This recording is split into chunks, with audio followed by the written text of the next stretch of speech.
Not the TV guide. Not the TV guide. Not the TV guide. Hello there. Welcome back to part two of this month's Not the TV Guide. I don't know what episode we're on now. Is it episode 17, 18? Who knows? Who knows? Who cares? Well, I think what are we going to talk? What are we going to think talk about tonight? we're going to do Gen V now. Before we do that, Oh. I think you've got to bear in mind, Grant, the numbering went Yeah. out the window after when Beth came on board and we did a 6-part Supernatural special. Oh yeah, true. Yeah, that made I the take numbering a bit more Full confusing. responsibility. All my fault. Yeah. Well, we haven't asked you, Grant, yet, but we're going to actually sort out when Beth's watched it about bringing you on to guest host. And I'm going to sit here and tell you nothing. I'll let you guest host the girls doing Buffy the Vampire Slayer special. No. And we actually, me and Amanda have just met we know somebody that, we're not his girlfriend yet, but apparently she's an obsessive Buffy the Vampire Slayer fan. So we might bring her on just for that. Oh my god, yeah. Yeah, I'll set the Zoom code up and then run away and leave you. Yeah. But seriously, we're going to do Gen V season 2 now. Now, obviously with Gen V, this obviously is season 2, and this is carrying on the story of the boys, Eric Cryptis series. Now, obviously, which finished on season 4 last year, and this is like we could argue is an in-between series, focusing on introducing a series of teenagers who are in a school for soups, teaching skills how to be interactive humans. Right. I want to learn, first of all, Amanda, I'm going to go on to you with this first of all. How did you think about Gen V? What do you think of this? I enjoyed it. I was disappointed when you lied to me and told me it wasn't going to be gory, but then as soon as it started, it was gory, so I was happy. You don't listen to me, right? I lie, right? So it ended up, for people wondering, on the beginning of the first season. First scene in it was when one of the girls learnt her powers, and she quite gruesomely killed both of her parents in the first 2 minutes, right? And it was pretty bloody full on eating when you're having your tea. That's all I'm going to say. So it was eye-opening. So I want to learn about Beth. Tell us, how was your first experience with Gen V here then? Yeah, I've really enjoyed it so far. I feel like again it's a bit weird because I'm coming in on the second series, and I haven't watched The Boys yet either. So I feel like I'm kind of coming in quite blind. But yeah, I really enjoyed it because I really like the X-Men films. Like I love the X-Men franchise, and I feel like it's quite similar. It's quite a similar idea to that, you know, like kids being born with superpowers and sort of, a special school, or in this case a university that they can kind of be themselves at. But I think it's a bit more, I like the fact that it's like quite zany, quite wacky, a little bit like gory and sort of, like out there, as Amanda was saying, like it does some like really unexpected things where you're like, oh my god, I can't believe they've shown that, sort of thing. And it's like, but in a good way. Like I think it works. It's got a very sort of unique vibe. I like the main group. I like the main kind of actors in it. So yeah, I've really enjoyed it. Grant, you'd be glad to know the Guardian review made specific reference to they've never seen a series with so many penises in it. What was your favourite character in Amanda? Because I know which character you liked in it, and it wasn't one of the obvious ones either.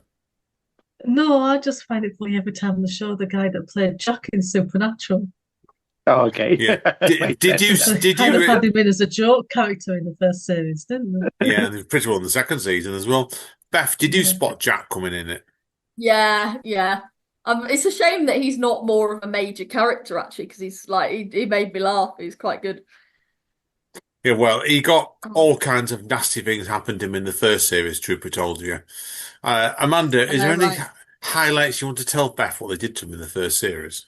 Yeah, my favourite one was when, was it the girl that can control minds? Did she do that to him? She said every time you say Jumanji, you're going to hit yourself in the balls. And it's just like, I got Jumanji, and he was like... And it ended up being basically they were going on the gags in the second season about him having no anatomy. Let's leave it at that, right? It got overinflated and blown up. I remember that. That's why. But there was a character that came into this second season, Grant, that a gentleman. Do you remember what his special powers were, Amanda? He had all these people coming out his backside. Oh God, that looked painful. Yeah. Oh my God. Has he got like a black hole inside him or something? We weren't sure. I've never seen it before. Hold people inside him. It's absolutely grim. It looked really uncomfortable though. Yeah, they brought him into it in the final fight scene, or second final fight scene, as it turned out, and they sneaked all the other people in. Are you thinking, why is this guy walking in there? And next thing is all about 6 people piling out of his backside. It was eye-opening is a good word for it, isn't it, really? Oh my God, yeah. So, yeah, if I'm honest, I think I probably enjoyed it more in the first season. I think it was probably a bit better scripted, actually, truth be told you. But I quite enjoyed it. I generally did. So, Mando, is there much you want to add about it? No, I just like the way it all led up, and now it's set up for the next series of the boys. But both of those always do that and sort of lead up to each other now, though. Yeah. Yeah, no, I thought so as well, to be honest. I said, yeah, I generally enjoyed it. I felt I was a bit. I have to give spoilers away here. And Beth's not met him yet. Is Homelander? There was no Homelander in it. I was hoping Homelander was going to come in the last episode. I was going to ask, yeah. Carl Urban's character come into it? Nope. No. All right. You had Annie. Annie came in right at the end, and A-Train did. And they were cool. Yeah, that's pretty well it. And Annie was in the first episode as well, but no, it wasn't really. Oh, right, yeah. There were bits, but there wasn't anywhere near what they had. They had a couple of people come in it, more minor characters, but I'm not going to give too much away, right?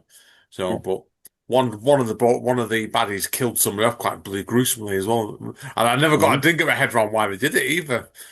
Do you ladies know one about that who came down and killed somebody in the last episode? I can't remember off the top of my head. I'll take Noir. When the Noir arrived? Oh yeah. Oh right, yeah. Yeah, I couldn't work out why he did that. I know. Okay, Beth. What else did you like about this series? I liked. Well, actually, this is both like a positive and a bit of a critique. I liked. There was a storyline in one of the episodes with a human like barista that was working in one of the cafes on the campus, and it was quite interesting because it was sort of showing how in this world like normal humans are starting to be discriminated against in that, especially in that kind of environment. And I thought she was a really interesting, like sympathetic character because she was basically being picked on by all of the supers, and they were all kind of, picking on her because she was human and she was an easy target. And she was like genuinely really scared for her life every time she came to work on this superhero campus. And I thought she was a really interesting character, and we didn't really see anything of her after that episode. We didn't really get to know anything much more about her. And I thought that was kind of a bit of a missed opportunity. I thought they could have done more with her, and they could have kind of explored how, the sort of the tensions between humans and superheroes more. And I mean, obviously I don't know what they did in the first series, so maybe they went into that more in the first series, but I just thought she was a really good character, and she was kind of wasted a little bit because we didn't really see her again. I don't recall her in the first season at all, Beth Jones. I know the character you're on about there. I do remember that, yeah. I think it was just one of those ones where I think what they did was they brought in a couple of characters that we hadn't seen before, because one of the main actors, and I'm not saying which one it was, actually died just before they started shooting the second season. The actor could freeze the filming of it, and I know they wrote the first half of the season. They had to go back and completely rewrite the season when they lost a major character. And that was the one where they kept referring to all the time in it. So I'm not going to give spoilers away. Yeah, how did they handle that? Did they just quite sensitive? I think they've handled it very, very well, to be told you. Yeah, It's it got probably, mentioned quite a few times, didn't they? yeah, they They used said they it did as, try to replace him as well. So they use it as a springboard to the motives pushing the other characters on. Oh, okay. And I think they did it. It was a nice way of doing it, actually. They could have easily just recast it or ignored it, and they didn't. They didn't do either. So, and I think it worked really well. That was probably the best bit of writing in the full series of me. So I think the hands got forced by it, and I thought, yeah, I think it worked really well, to honest. That's why. So that's why. But yeah, no, it was really good. It was a really good series, to honest. I really did enjoy it. But like I said, there was plenty of penis-shaped balloon gags in it. There was, and oh, good grief, yeah. And it was just like, yeah, it was pretty full on. I think that's a good way of putting it. So, but yeah, I enjoyed it. A lot of good characters in it, don't you? A lot very well done. And they expanded the cast quite nicely for me. I'm not going to give too much away. Amanda, is there anything else you want to add? no, And Beth? No, I enjoyed it. I think Godolkin, who is like the main villain of the series, was really good, really Yeah, interesting. yeah, Or they did. Cypher, yeah. Because Yeah, they he's pulled a good twist. They pulled a good twist there. I think it yeah. worked really well because we saw that coming probably about 2 minutes for what they did it on. It was it's the fifth episode.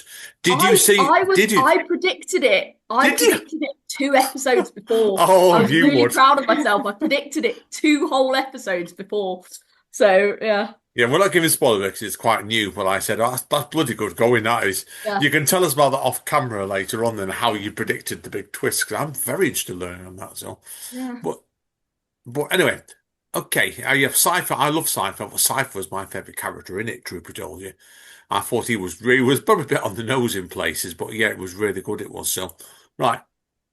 I have nothing else I want to say. So let's get this marked and move on. Amanda, what are you giving us out of 10? I'm going to give it 8.5. Oh, 8 for me, I reckon. I did enjoy it. Beth. I'm gonna give it 8.5 as well.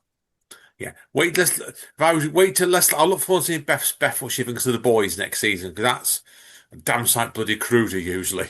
I think you'll love it, Beth. If you like this, and Bet the Boys is even more shocking and horrible. So yeah, I think you'll love it. Yeah, it's really good. It got to the stage in the last season of the boys, Beth.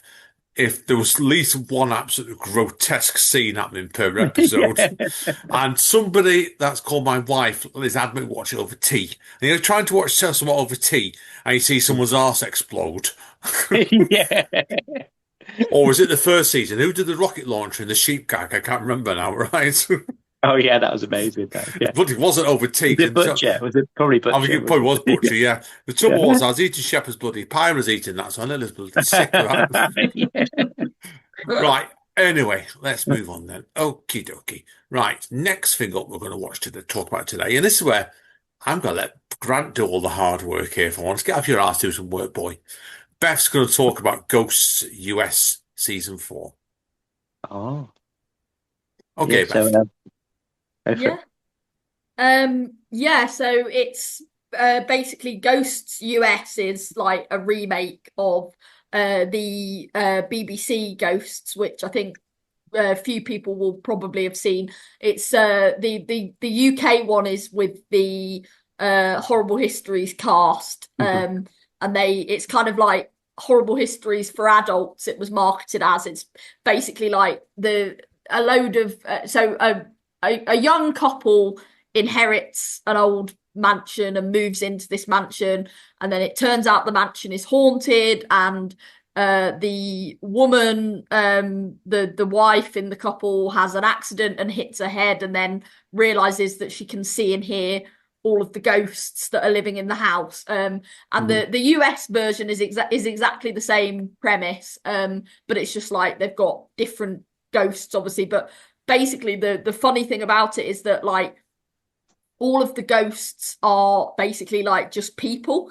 So they're just like, people from different historical eras. So you've got like a Viking, you've got like a jazz singer from the 1920s, you've got a hippie from the 60s, you've got a Boy Scout leader from the 80s, like you've got a sort of like Victorian housewife from the 1900s. Like they've got all sorts of kind of interesting, and a finance bro from the 90s. Like got all these kind of interesting characters, and they've all kind of died in, you know, quite funny ways. They've all got quite sort of stupid deaths, which is quite funny. And it's basically just kind of like a sitcom of like them, you know, trying to get on and live together in the house. And of course they've got absolutely nothing to do because they can't like interact with anything or whatever, you know, because they can't touch anything, or so it's basically just them kind of driving each other insane, like, you know, over hundreds of years. There's a Native American as well, who is brilliant, Sasapis. He's just like my favorite character because he's been there for 500 years and he's absolutely sick of this shit, and it's just like, yeah, it's just really good. Like it's just really funny, like the dynamics between all of the characters. And you've got I mean, this wasn't from this series, but like for example, you've got a moment where it's like there's a American like Revolutionary War soldier, and he starts going on about like when the couple first move into the house, he's like, we must drive these colonizers off our land, and then Sasapis is just there like, do you hear yourself right now? Do you?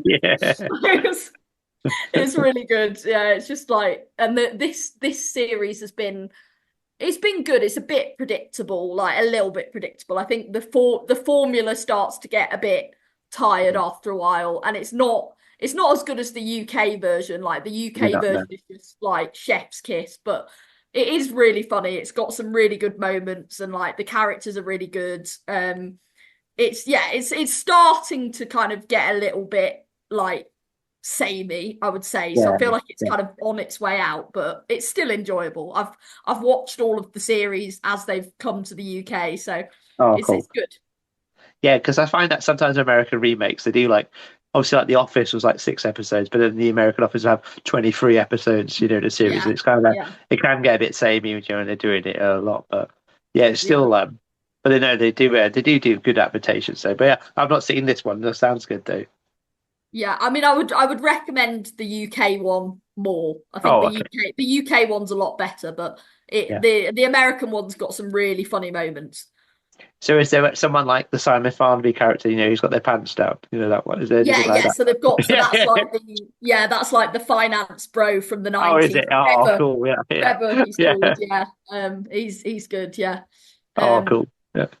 My favorite part of the entire thing is the romance between there's Isaac, who's like the American soldier from the Revolutionary War, and then they've also got Nigel, who is a British soldier from the American Revolutionary War, who another ghost, and it's like there's this like forbidden romance between them, and it cracks me up. It's so funny because they're kind of like still bickering over like America winning the war, and it's like it's really good. It's really funny.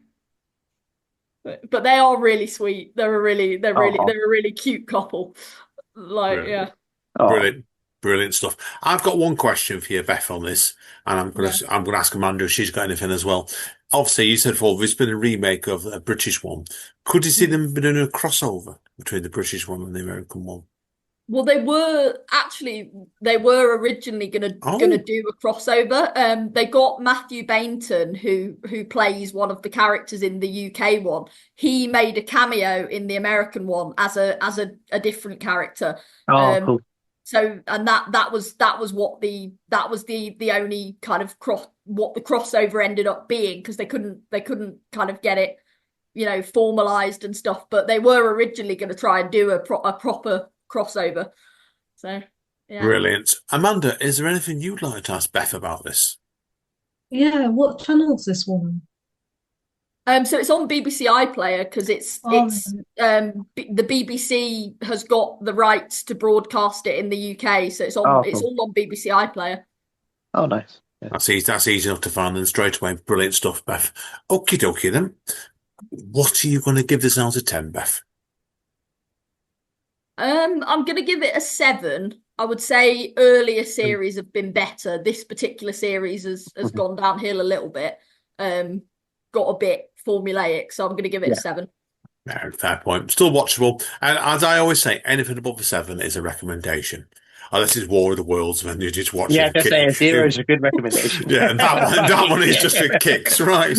Which entertainment value, definitely. Okay, let's move it straight on then. Yeah, next thing we're going to do is a film that me and Amanda saw the other week, actually, I swear. Now, this is quite interesting. Before we talk about the film, I want Amanda to first of all go through with us on this, because something that Beth and Grandma found interesting is the experience, what we did. We went to watch this at home. Amanda, tell us the story behind this, please, before we talk about the film. Yeah, there's some channel, I forgot what it's called now, and it offers free cinema tickets every month, and there's never been anything I wanted to see. And then this came up, and I saw a trailer for it and wanted to see it. So I snapped them up. But they advertised it as a neurodivergent friendly screening. And they said it's like, okay, to talk during the screening, get up and walk around, and that there's no trailers. I think there was some trailers, wasn't there? There was about 10 minutes, but nothing like what you get normally. And then it just went straight into the film then. Yeah, and it was, I think... And it was quieter as well. It wasn't like really sort of blaring loud like in some cinemas as well. Yeah, but I've been to home before. Amanda hadn't been to home before. I know you've been, both you and Grant, Beth, you and Grant would have been there before for something or another. And it's... Yeah, it's the feeling of it. Yeah, I do like the place, actually. I generally do like it. I was a bit disappointed when we went down there. I didn't realize the bookshop had gone from there, mind you, to went down there. But I've not been there. Yeah, the bookshop's gone there. Didn't know that. That one caught me out. I wasn't expecting that. But no, the cinema was excellent. It really was a good cinema in there. But I think they always treat it like adults in there. Sometimes they do. Some of the ones get a bit. Anyway, right, yes, okay. Nice food there, actually. I've had meals there as well. You can get like a meal deal for the cinema as well. They do some good food. Oh, noted. I don't get better there, actually. I've had drinks in there before now. Well, noted anyway, certainly, because we both ran into Sainsbury's up the way and sneaked in a sandwich eater, man, didn't we, in that one? So, but yeah, the film itself, obviously, is to give you a very, very brief outline. And I know you're talking about going to see this, Beth, aren't you? Or your mum's told you about this, hasn't she? My mum saw it and she said it was the best thing that she's seen in a long time. She really recommended it, so I'm probably going to watch it at some point. She's not seen The War of the Worlds, though. I mean, clearly that would just trump everything. So. I go bang bang to it straight away. Yeah. Now, obviously, the film itself, to be serious, just 2 seconds here. It's a film about the story of, obviously, about a young gentleman from Scotland called John Davison, who basically starts going into his first year at school normal and then developing Tourette's syndrome itself. Now, we saw this, me and Amanda, in about 2 weeks of the Springsteen film and this one. The Springsteen one hit me harder because I saw a lot of similarities with relationships with people. I'm not going to name one here for me, but this hit you hard, Amanda, more than me, this film, didn't it? Yeah, I could understand some of it, even though I don't have Tourette's, but I could understand like the way he was treated and stuff like that. And like he was trying to explain to people when he kept saying all this stuff that he couldn't help, and he was getting punished by it, and his mum was being horrible to him, and he was being whipped at school on the back of his hand with a ruler for saying stuff, and nobody would believe that it was a real thing back then. There's a terrific cast on this film, actually. I've got to say that straight away. I didn't know the lead actor, Robert or Ari Mayo. Didn't know him at all, but you had Maxine Peake in it, Peter Mullen and Shirley Henderson straight away, all doing really very understated performances in it. And the film itself, its strength for me was the heart of it. It had a tremendous amount of heart on it, it did. And the thing that really surprised me was of it, the beginning of the film was, he set the scene up where he's going to get an award off the Queen. And he turned around and walks steady. He actually lets rip at the Queen straight in front of everybody else he does. That was so funny. He's like, fuck the Queen. Sorry, man. Oh, hang on. So that's Grant 2, Andy 1, Amanda 1. We're going to get Beth Swain for the episode season. The episode's out. But that we might manage that next year. So, but yeah, what they did was, and this did really, really surprise me, was whenever they do that sort of thing and do a flashback, that'd usually be the finale scene in the film. But it went on for about 20 minutes longer than I did, and that bit I did not expect.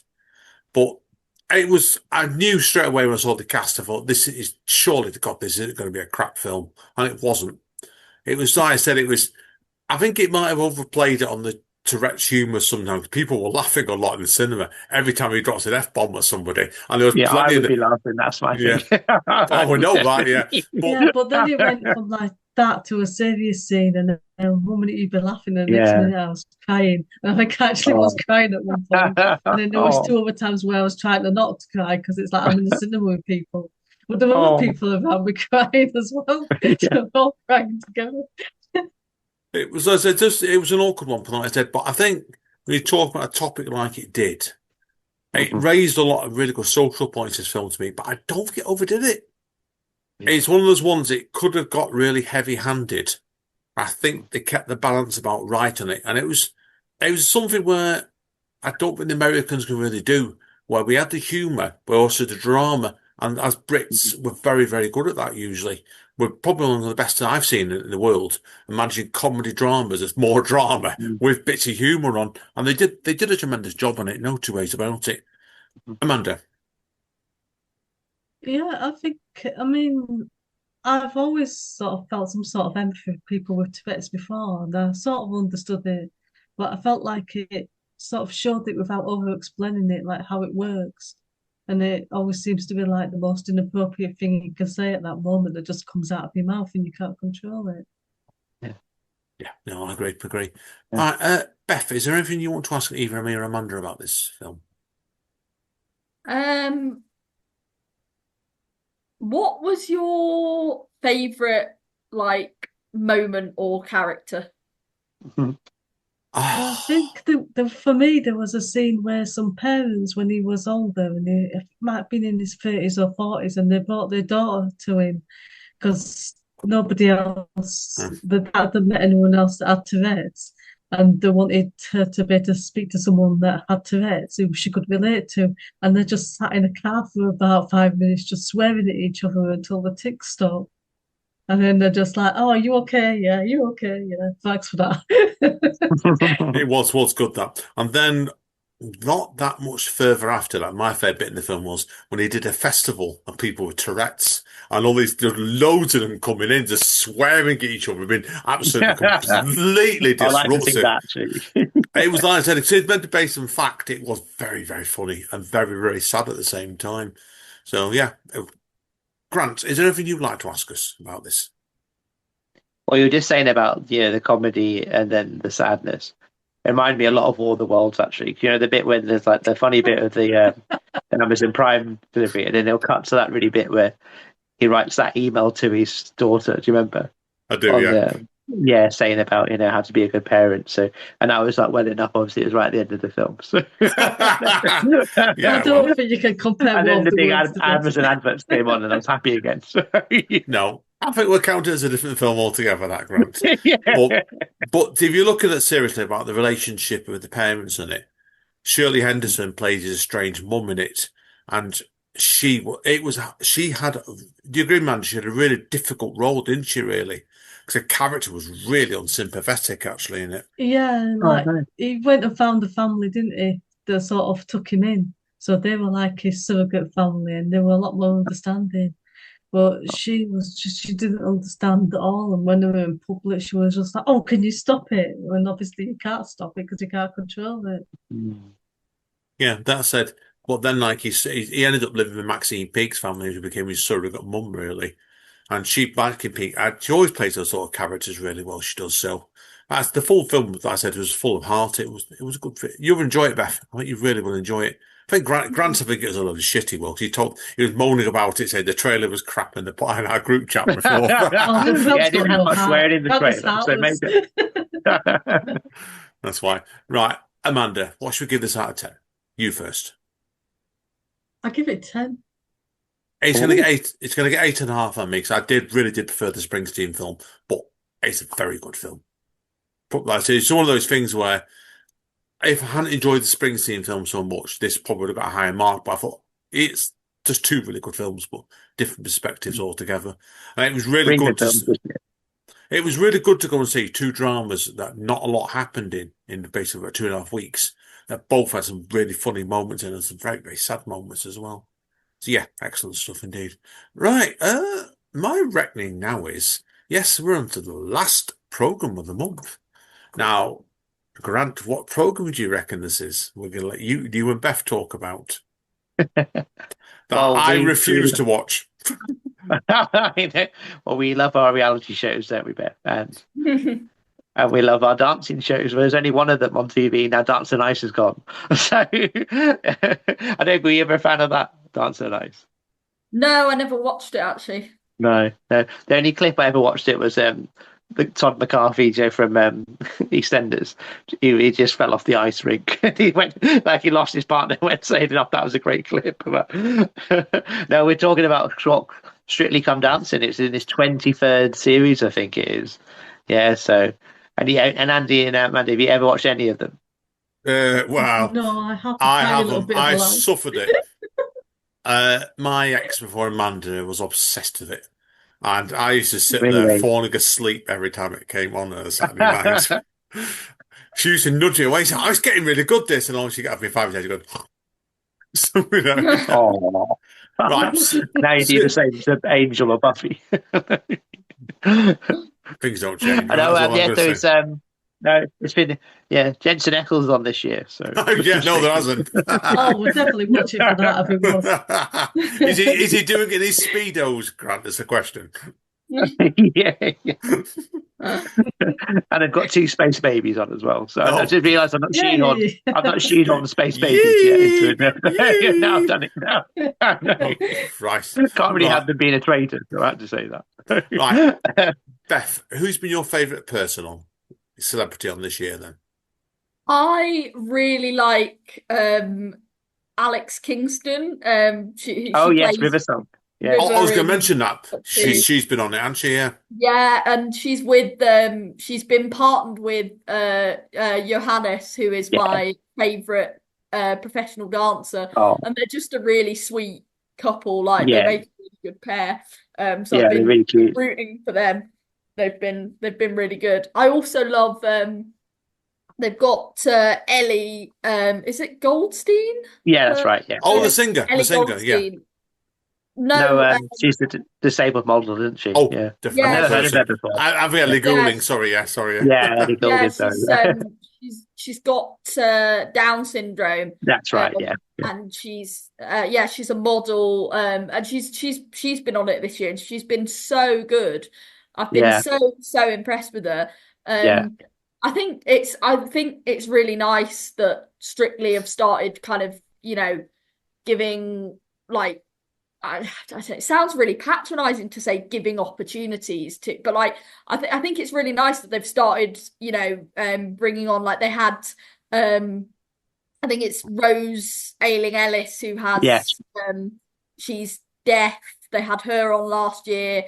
They had, I've forgotten his name, but the blind. The blind comedian. So like people who it wouldn't necessarily be as easy for to dance, they're going to face more challenges learning to dance. And I think it's just really nice that the Strictly are kind of giving an opportunity for those celebrities to come on as well. And it's just really nice to have that representation.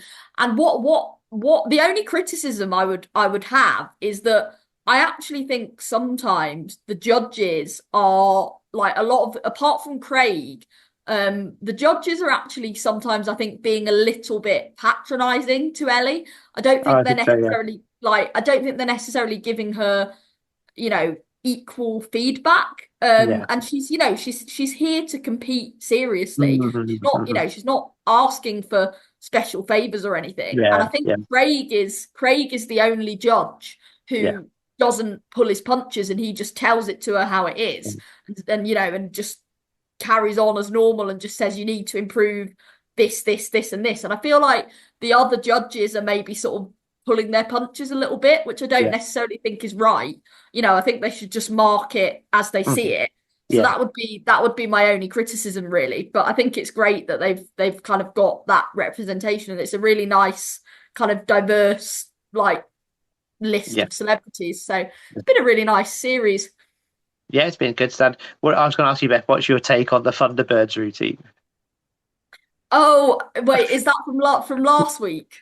No, about a couple of weeks ago with Ross King, the Oh yes, the yeah. movie No, that week. was Yeah.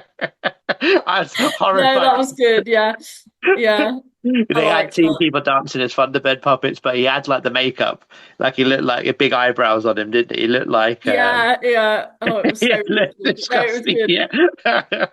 That's what I love about Strictly though. It's the fact that you just have the most you just have the Yeah, most weird and wonderful yeah, costumes and routine. Like it is a yeah, bit cheesy. Like yeah, let's face it, it is yeah, cheesy, but yeah. there's a reason it's survived so long Oh because yeah. it is really nice, like feel good Oh, it TV. is. It really is. Yeah.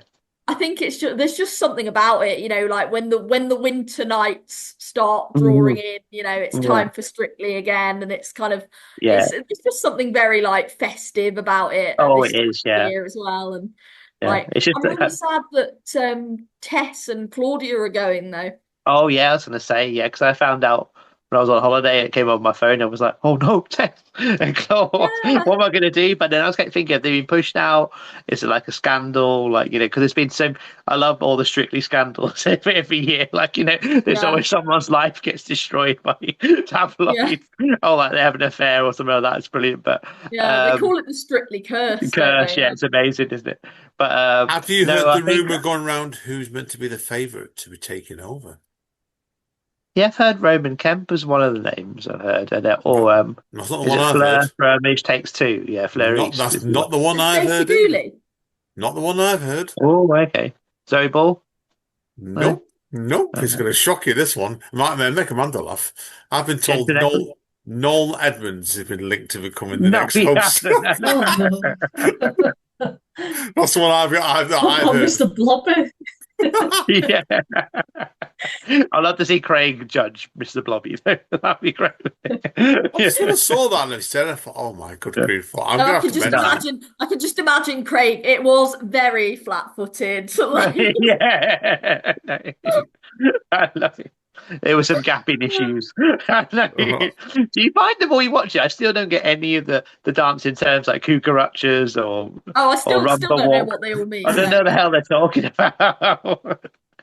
I don't think Tess or Claude even know really, but they love it. But No. no, I was reading about their exit. Apparently, I think they're getting a new producer. I'm sure they just wanted it. Thought it was time to quit. The thing about they've just done it for so many. And I think Claudia's got a new chat show coming up. I think next year. Yeah, Right. she's meant to be Yeah, covering for Thingamajig, isn't she? Oh Graham God, Norton. Graham Norton when he's on holiday and Yeah, stuff in the summer. So, but you think yeah, she's busy with the traitors anyway, isn't she? Really? yeah. So So it's she's like, got one massive hit show, two hit shows, and then a third show. I can see why she probably doesn't want to be oversaturated. So yeah, Yeah. yeah. And It's a then Tess shame is her though. and Tess are great together, aren't they? So Yeah, they it probably is a want to do it shame because together. it's the end of an era really because Mm, they are really good together and I feel like yeah, they are kind of synonymous with Strictly now, so it's a shame. yeah. I don't think it And will be even the same.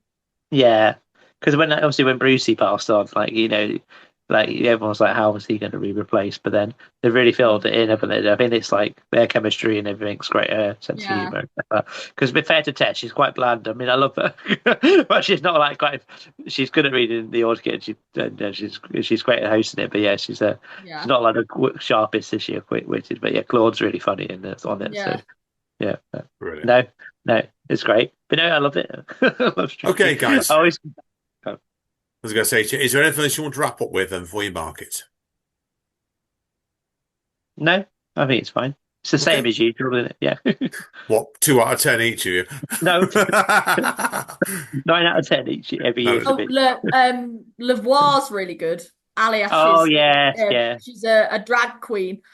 yeah, yeah. I She's think it's the really first good. time for a drag queen on, isn't it? Yeah, yeah, Yeah, because you see them out of costume, don't they, for training?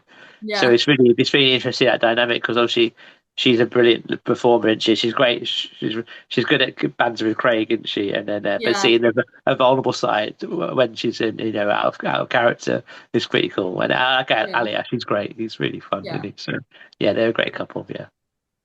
great stuff. Okay, then. Well, okay, folks. Well, that's it for today's episode of Not the TV Guide. Whatever. What number are we up to, Amanda? I have no idea. I've lost bloody count. So, right. Should we give people some spoilers? What we will be reviewing next episode? Do you reckon, folks? Yeah. Okay, Amanda and Beth are currently to sort out between a pair of them, educating Yorkshire. When Grant's caught up, he's going to promise me he's going to have Only Murders in the Building watched. Yes, loving it. Are you going to still? Are you still persevering with that crap you called Marvel Zombies the other day as well to me? Probably not. I mean, it was. I've tried to watch it so many times. It was so bland, honestly, and it was just like I can't even remember what happened in the one episode I watched. To be honest with you, Fair enough. The original comic's really good. Now the big question is, I'll see if Amanda knows this. What is the link between The Walking Dead and Marvel Zombies? I have no idea. Robert Kirkman created both of them. Oh, okay. Yeah, so Peacemaker season 2. Did you say, Beth, you're going to try and watch that for next month, didn't you? Or not? Yeah, if I can get it, because I think it's on Disney Plus, isn't it? So I'll see anyway. Yeah, and you've recommended to us, Beth, as well, to watch the Daisy May Cooper Ghost program, Daisy May and Charlie Cooper Night Watch, which I'm going to try and get hold of that, certainly. I know there's at least 3 of us. Grant, are you going to try and watch Frankenstein for next month? Yeah, I'll try to watch it. Yeah, it's on Netflix, isn't it? Yeah. Yeah, it's due Netflix soon, yeah. We've got the Return of Stranger Things, haven't we? So it's going to be a big month, isn't it? Does Netflix. I think that's going to cover the full episode of Stranger Things Part 1, isn't it? So, because I think there's 3 episodes on it. Is it three a month or something? And then we're going to see if we can get hold of Now You See Me, Now You Don't as well. So, you can see, folks, that's a busy month coming up. And I'm not even sure that's going to be the Christmas episode either, because I think we might have to meet up to get some of this watched before we do the December episode here. Because I think that's just going to get, people are wondering if we do all that lot, then whatever else comes in November, and then do the Christmas special. What do you reckon, Amanda? Will this going on for like 4 or 5 parts? It'll beat the Supernatural special. Yeah. and then we'll find a way of bringing Supernatural in it just for Grant, right? Can we rewatch War the World? Watch it. You start now, you'll be done by next month. Oh, yeah. Remember, Grant, you've got to get onto Buffy the Vampire Slayer quickly, because last year, if people want to do this year, we did Supernatural 6-parter, and Amanda and Beth want to have Buffy watched by January, don't they? Don't you, Beth? Oh, I'm going to be rewatching. I can't make any promises. Sorry, Amanda. I'm going to be rewatching True Blood as well, because the Buffy rewatch podcast has finished now, and the people that do it are rewatching True Blood. So I'm going to start watching that each week. I need to watch True Blood. Actually, I've never watched it. It's on my list. Amanda, you talked Beth into that off mic. The first season is like vampire porn, but then it calms down there. Right. Okay. So what does it mean, Amanda? Does it go from vampire porn to vampire orgies? Does it? No, it calms down then. It just starts actually having like storylines and just relying on like everybody bonking. Grant, is that your sort of program? What, vampire porn? Yeah. I prefer werewolf porn. I was going to say, you struck me as a werewolf guy. Brilliant, folks. Well, yeah, I said we should be back in a couple of weeks' time, because I wasn't sure if we were doing another episode in November, because we've been recorded at the end of October. I think we probably will end up doing a smaller episode anyway, just to make sure things don't get too overloaded. So anyway, thank you, Beth, as always. Pleasure. Amanda, thank you as always. Okay. And Grant, go and fuck yourself to take us out with. No, thank you, mate. Seriously, you know I love you, right? right, folks. We will see you all soon. Okay, take care. Take us out, Grant. Okay, well, bye. Bye. Not the TV guide. Not the TV guide. Not the TV guide.